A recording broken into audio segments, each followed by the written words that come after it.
और तुम लोग को एक ढोंग बता दिया जाएगा कि बेटियों को पढ़ाओ और बेटी को बचाओ। जाए दादा, लाजो ना लग रहा हो, पढ़ने आया है, पढ़ेगा। 18% जीएसटी लेकिन आप बर्बाद कर दिए, तब पढ़ेगा। पढ़ने चला आया, केक कटेगा, सब में बटेगा। लेकिन अगर आप सोना खरीदने जाइएगा तो 3%। सोना कौन खरीदता है? जो अमीर इंसान है। अरे भाई, आप उस पर 18 की जगह 28 लगाइएगा तो खरीदेगा, क्योंकि सोना एसेंशियल चीज नहीं है, शौक की चीज है। मुट्ठी भर कुछ इंटेलेक्चुअल लोग बोलेंगे, जिनको या तो हम विपक्षी पार्टी से जुड़ा हुआ व्यक्ति बोल देंगे, एंटी गवर्नमेंट बोल देंगे, या कुछ भी बोल के निपटा देंगे इनको बोलते बोलते। और ये पढ़े लिखे लोग जो होते हैं ना, इनकी एक खराबी कह दीजिए। और जो नहीं पढ़े लिखे हैं बड़ी थेथर होते हैं। ते बोलेगा हमारी सरकार को, ते बोलेगा, ते जानता है 18% काहे नहीं लिया जाएगा यहाँ पे, इससे देश चल रहा है। याद रखिएगा कृष्ण भगवान की एक बात,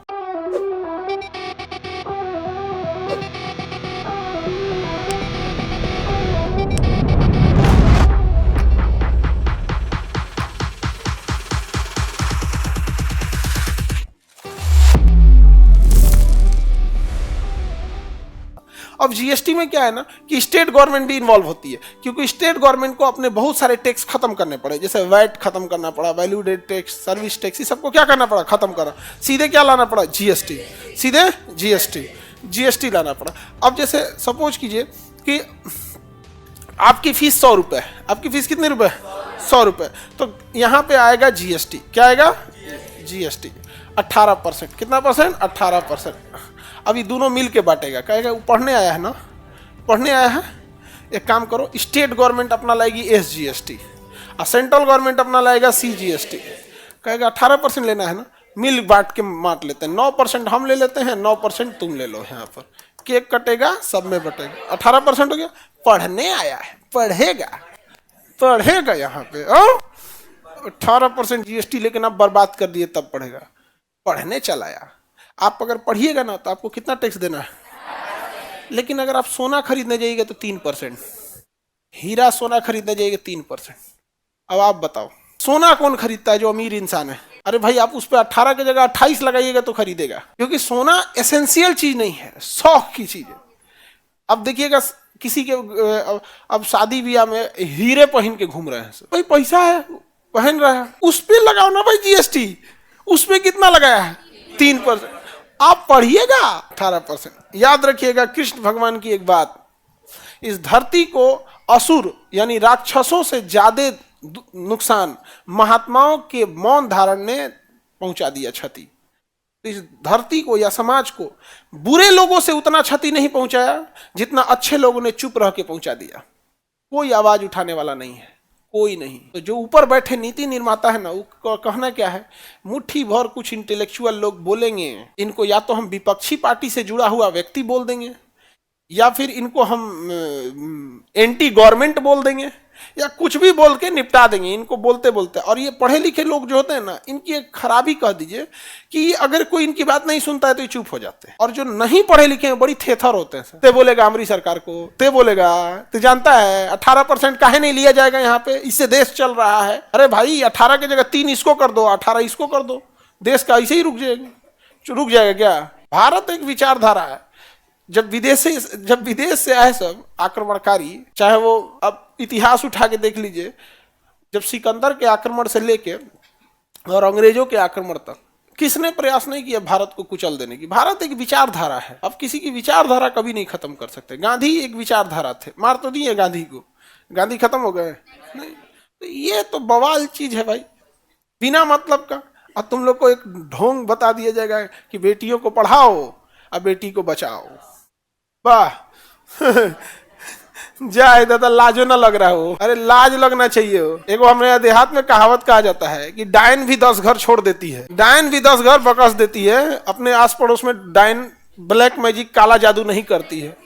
लेकिन हमारे देश में तो बेटियों को जिसको लक्ष्मी बोला जाता है, उसी लक्ष्मी से 18% जीएसटी ले रहा है। तुम्हें बहलाया जाएगा कि तुम्हें लक्ष्मी हो, तो भाई लक्ष्मी कहिया से जीएसटी देने लगी हो? लक्ष्मी कहिया से जीएसटी देने लगी? अगर सच में पढ़ाना है तो आप कम से कम स्टार्टिंग फेज में हम लोग को तो ये कहना चाहिए कि चलिए, अगर आप सच में लड़कियों की एजुकेशन के लिए मतलब तत्पर हैं, तो आप कम से कम उनका स्टार्टिंग में जीएसटी फ्री कीजिए। और इसमें लड़कियों की साथ की जरूरत है। तुम लोग पहले लड़ लो कि भाई हमारा जीएसटी फ्री करो, हमारा जीएसटी फ्री करो। तो तुम्हारे लिए हम लोग भी लड़ने को तैयार है, हम लोग तुम्हारा फ्री करा देंगे। उसके बाद हम लोग राइट टू इक्वलिटी, समानता का अधिकार, जब उनको नहीं है तो हमारा क्या है। याद रखो, मिलजुल के ही हम लोग को काम करना है, समझा गया कि नहीं। अभी हम लोग आपका साथ देंगे, मानवता के नाम पे हमारी बहनें हैं, क्यों नहीं पढ़ेंगी, ये हो गए। एक बार जो हो गया समानता, हम लोग क्या पाकिस्तान से आए हैं, हमसे क्या दुश्मनी भाई, नहीं समझ रहे। एक्चुअल में कोई गवर्नमेंट नहीं चाहती कि पढ़ाई करें, आप लोग कोई नहीं चाहते, क्योंकि पढ़ने लिखने के बाद ना सवाल पूछने लगता है। अभी बीपीएससी में 1000 करोड़ का घोटाला हुआ है, 1000 करोड़ का घोटाला हुआ है, और पढ़े लिखे लोग ही आवाज उठा रहे हैं। वो थोड़ा सा बीच में थोड़ा बहुत तू मैं हो गया, कोई एक आदमी उस पर बोल रहा है, कोई राजनेता इस राजनेता को बोल रहा है, विद्यार्थी उस विद्यार्थी को बोल रहा है, कुछ शिक्षक लोग किसी को पैसा खिला के दूसरे शिक्षक पे वो बोलवा रहे हैं। वो आप तो देखबे करते हैं लोग यहाँ पर, उसमें कुछ लोग पैसा दे देते हैं कि लो पैसा लो, कोई दिक्कत नहीं है, गाली गलौज करो, कुछ करो, हम तुमको माला पहना के लाएंगे, समझा गया। तो बच्चे लोग को समझ में नहीं आता है, लेकिन हम आप लोग को बताते हैं, हम लोग के हाथ में बहुत अच्छी चीज़ें आ गई हैं। और भरोसा रखिए, जिस तरह से नॉर्मलाइजेशन के पहले हम बोले थे ना कि विद्यार्थी भरोसा रखें, नॉर्मलाइजेशन बीपीएससी में नहीं होगा तो नहीं होगा तो नहीं होगा, बोले थे ना, हो गया है ना। तो इसी तरह भरोसा रखिए, 1000 करोड़ का जो घोटाला हुआ है, नहीं करने देंगे, नहीं करने देंगे तो नहीं करने देंगे, समझा। कुछ लोग बिना मतलब का जबरदस्ती टांग लड़ा रहे हैं, बिना मतलब का उल्टा सीधा बोल रहे हैं।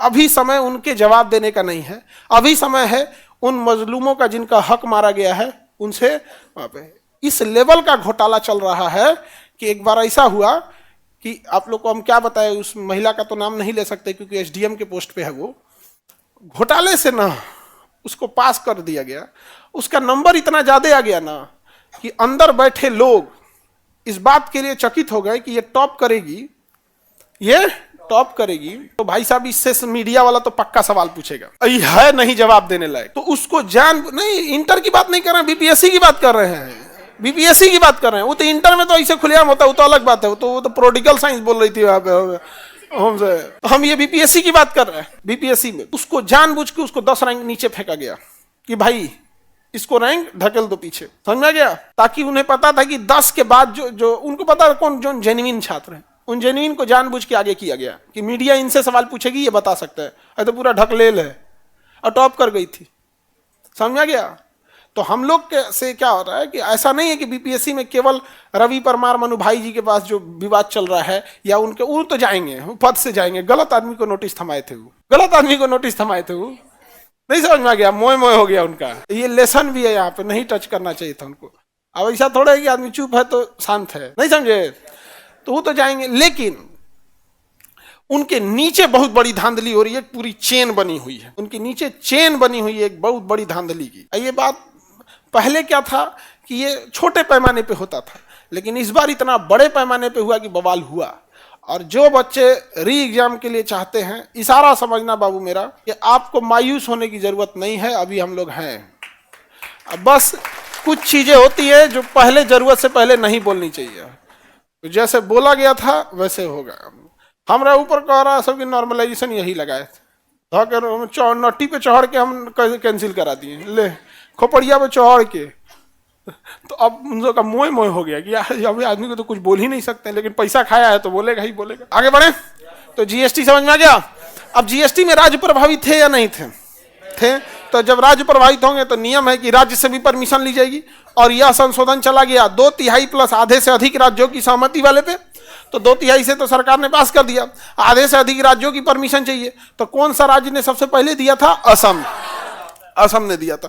यूपीएससी, बीपीएससी एवं सभी राज्यों की सिविल सेवाओं की परीक्षाओं एवं नीट जी आदि की तैयारी करें भारत की सबसे बेहतरीन coaching centre Khan global studies के साथ। अधिक जानकारी के लिए हमारे दिए गए हेल्पलाइन नंबर 8757354880 पर संपर्क करें।